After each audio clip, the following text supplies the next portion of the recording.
Metro సిటీలో building బాల్కనీలు చిన్నపిల్లల ప్రాణాలు తీస్తుందా? తస్మాత్ జాగ్రత్త అంటోంది ఎయిమ్స్ హాస్పిటల్. బాల్కనీ నుంచి పడిపోయి ఏటా 700 మందికి పైగా పిల్లలు గాయపడుతున్నారట. గత 6 ఏళ్లలో 4100 ప్రమాదాలు జరిగాయని ఎయిమ్స్ డేటా వెల్లడించింది. ఢిల్లీలో all India institute of medical sciences ఒక ఆశ్చర్యకర విషయం వెల్లడిస్తోంది. పెరుగుతున్న, పెద్దగా పట్టించుకోని పట్టణ భద్రతా ప్రమాదం గురించి ఇది హెచ్చరిక జారీ చేస్తుంది.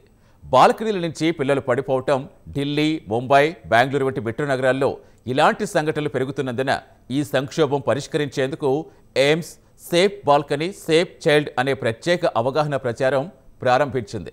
బాల్కనీ నుంచి పడిపోవడంతో ఏటా దాదాపుగా 700 మంది పిల్లలు గాయాలతో ఆసుపత్రిలో చేరుతున్నారట. 6 ఏళ్లలో 4100కు పైగా కేసులు నమోదయ్యాయట. 2018 నుంచి 2023 వరకు వార్షిక డేటా మనం ఒకసారి చూస్తే 2018లో 680 పడిపోయిన సంఘటనలు చోటు చేసుకుంటే 69 మంది మరణాలు సంభవించాయట. ఇక 2020లో చూస్తే 619 సంఘటనలు చోటు చేసుకుంటే 58 మంది మరణించారట.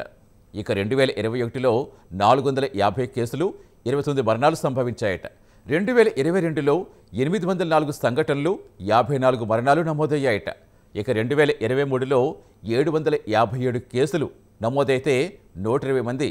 ఈ ప్రమాదాలు నివారించేందుకు ఇప్పటికే తల్లిదండ్రులు, ఇంటి యజమానులు, నివాస నిర్మాణదారులు ఈ భద్రతా ప్రమాణాలు తీవ్రంగా పరిగణించాలని ఆ డేటా చెబుతోంది. అదే సమయంలో డిజైన్తో భద్రత సమతుల్యం చేసే సురక్షిత బిల్డింగ్ వ్యవస్థ ఏర్పాటు చేయాలని కోరింది.